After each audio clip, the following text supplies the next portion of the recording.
बहुत समय पहले की बात है। एक जंगल में चमकी नाम की एक लोमड़ी रहती थी। वह बहुत चालाक थी और उसे अपनी चालाकी पर बहुत घमंड भी था। आए दिन वह किसी न किसी जानवर को अपनी चालाकी भरी बातों में फंसाकर अपना उल्लू सीधा किया करती थी। एक दिन भरी दोपहर में वह कहीं जा रही थी और तभी रास्ते में उसे एक बंदर दिखता है। कुछ सोचकर वह झट से मुस्कुराती है और बंदर को आवाज लगाकर कहती है कि अरे ओ बाके बंदर, तूने कुछ खाया भी है या यूं ही पेड़ पर बैठा है? नहीं चमकी, अभी तो कुछ नहीं खाया। तो फिर लगता है कि तू ही है जो भूखा रह गया है। आज सुबह मैंने किसी से सुना था कि नदी के पास वाले पेड़ के नीचे बहुत सारे फल, घास और तरह तरह के पकवान रखे हैं। मैं तो नाश्ता वहीं से कर चुकी हूँ और बाकी के जानवर भी खा ही चुके हैं। लगता है अब बस तू ही बचा है। अच्छा, तो चमकी बहन, तुम मुझे भी जल्दी से वहाँ ले जाओ ना। मैं भी भरपेट खाना खाना चाहता हूँ। ठीक है, मैं तुझे वहाँ ले जाऊंगी। वैसे तो मैं अपने काम से कहीं और जा रही थी, लेकिन तू इतना कह रहा है तो पहले तुझे वहाँ छोड़ आऊंगी, फिर अपने काम से जाऊंगी। ठीक है चमकी बहन, चलो चलो। अरे वाह, ऐसे कैसे चलो? मैं तेरे लिए इतना कुछ कर रही हूँ तो तू भी तो मेरे लिए कुछ कर। अच्छा, क्या करना है बताओ? इतनी धूप है, तू एक काम कर, मेरे ऊपर छाते से छाया कर दे और ऐसे ही छतरी पकड़कर मेरे साथ चल जब तक मैं तुझे वहाँ पहुँचा ना दूँ। बांके बंदर लोमड़ी के कहे मुताबिक पूरा रास्ता उस पर छतरी तानकर उसके साथ साथ चलता है। थोड़ी देर चलने के बाद दोनों नदी किनारे वाले पेड़ के पास पहुंचते हैं, लेकिन वहां पर खाने के लिए कुछ भी नहीं होता।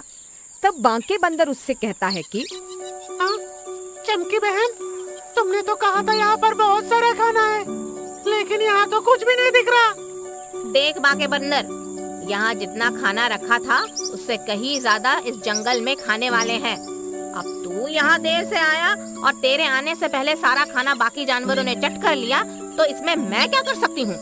इतना कहकर चमकी वहाँ से चली जाती है और बंदर ठगा सा महसूस करता रह जाता है। चमकी को मुझसे झूठ बोलकर यहाँ लाने की क्या जरूरत है? खुद को इस कड़क धूप से बचाने के लिए उसने मुझसे अपना छाता पकड़वाया। मुझे राजा शेरबल के पास जाना चाहिए और उसकी शिकायत करनी चाहिए। बांके बंदर राजा शेरबल के दरबार में पहुंचता है और देखता है कि वहां पर पहले से ही कई जानवर अपनी फरियाद लिए बैठे हैं। उनमें से हीरू कछुआ रोते हुए कह रहा था कि राजा जी मेरी मदद कीजिए, मुझे इंसाफ दिलाइए। उस चमकी ने कल मुझे आपका नाम लेकर डराया और कहा कि शेर आ गया है। हीरू, छुप सकते हो तो जल्दी कहीं छुप जाओ। आप तो जानते ही हैं कि मेरे जैसा धीरे चलने वाला जानवर जल्दी से कहीं जाकर तो छुप नहीं सकता। तो मैंने डर के मारे अपनी पीठ पर बने कवच के अंदर ही छुपने का फैसला किया। और राजा साहब, जैसे ही मैं अपने कवच में छुपा, चमकी ने अपने बच्चों को कहा कि लो बच्चों, तुम्हारी गेंद आ गई, खेल लो जितना खेलना है। और उसके बच्चों ने दोपहर से रात होने तक मुझे गेंद की तरह उछाला और फेंका है। आप ही बताइए राजा जी, क्या ये चमकी आपके होते हुए हमें ऐसे ही चालाकी से ठगती रहेगी? तभी बांके बंदर भी अपनी बात कहने के लिए कूद पड़ता है। राजा जी, मेरी भी फरियाद सुनिए। आज मेरे साथ भी उस चमकी ने ठगी की है। मुझे ढेर सारे खाने का लालच देकर उस चमकी ने मुझे आराम करते हुए उठाया और भरी दोपहर में पूरे रास्ते उसने मुझसे अपने ऊपर छाता भी उठवाया। मुझे आपसे इंसाफ चाहिए राजा जी। ये चमकी अपने आप को कुछ ज्यादा ही चालाक समझती है। तब राजा शेरबल कुछ सोचकर कहते हैं कि मैं देख रहा हूँ कि पिछले कई दिनों से चमकी की शिकायतें आ रही हैं और ये भी कि बहुत से जानवरों को इससे बहुत कष्ट हो रहा है। चमकी को हमारे दरबार में बुलाया जाए। राजा शेरबल के इतना कहते ही उनके सैनिक चंगू और मंगू भेड़िए उसे बुलाने जाते हैं। थोड़ी देर बाद चमकी सर उठाए बड़ी शान से राजा शेरबल के दरबार में आती है और कहती है कि जी राजा जी, आपने बुलाया मुझे, कहिए क्या कहना है? राजा शेरबल उसे कहते हैं कि देखो चमकी, तुम्हारी बहुत सी शिकायतें आ रही हैं।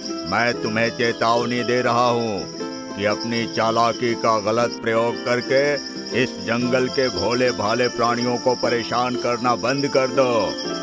देखिए राजा जी, मैंने कभी इस जंगल में रहने वाले जानवरों को मूर्ख नहीं बनाया। वो लोग पहले से ही मूर्ख हैं, तो मैं क्या करूं? मैं तो बस उनसे थोड़ा बहुत मजाक करती हूँ। लेकिन अगर वे मेरे मजाक को सच मानकर बैठ जाए तो इसमें मेरा क्या दोष? और अगर मैं इन सबसे ज्यादा समझदार हूँ तो इन्हें क्यों मिर्ची लगती हैं? चमकी के तर्क सुनकर सभी जानवर हैरान हो जाते हैं, लेकिन कुछ कह नहीं पाते। लेकिन राजा शेरबल को सब समझ आ गया था। वे कुछ सोचकर चमकी से कहते हैं कि अच्छा चमकी, अगर तू खुद को बहुत चालाक समझती है तो तुझे मेरी एक शर्त पूरी करके इसका प्रमाण देना पड़ेगा। वैसे तो सारा संसार जानता है कि मैं चालाक हूँ, लेकिन फिर भी मुझे आपकी शर्त मंजूर है। बताइए राजा जी, क्या शर्त है आपकी? तो सुन, मेरी शर्त यह है कि आज से 2 दिन के बाद तुझे अपनी पसंद के किसी भी जानवर के साथ इस जंगल के बाहर से पूरे जंगल का एक चक्कर लगाना होगा। तुम दोनों में से जो भी जीतेगा उसे बुद्धिमान माना जाएगा, और जो हारेगा उसे अपने सर के बल पूरे जंगल के 50 चक्कर लगाने होंगे। यह सुनकर चमकी सोचती है कि पूरे जंगल में उसकी चालाकी की कोई बराबरी नहीं कर सकता, इसीलिए वह झट से मान जाती है। फिर शर्त का दिन आने पर वह अपने साथ दौड़ने के लिए गधे को चुनती है। राजा जी, शर्त के हिसाब से मैंने भोंदूमल गधे को अपने साथ दौड़ने के लिए चुना है। चमकी के ऐसा कहने पर राजा शेरबल भोंदूमल गधे को चमकी के साथ दौड़ने का आदेश देते हैं। राजा का आदेश पाकर भोंदूमल गधा चमकी लोमड़ी के साथ दौड़ की प्रतियोगिता के लिए खड़ा हो जाता है। हाथी जोर से चिंगाड़कर दौड़ शुरू होने का संकेत देता है और दोनों प्रतियोगी दौड़ने लगते हैं। थोड़ी दूर दौड़ने के बाद चमकी बताए गए रास्ते से अलग हो जाती है और भोंदूमल तय रास्ते पर दौड़ता रहता है। भोंदूमल, तू गधा है और गधा ही रहेगा।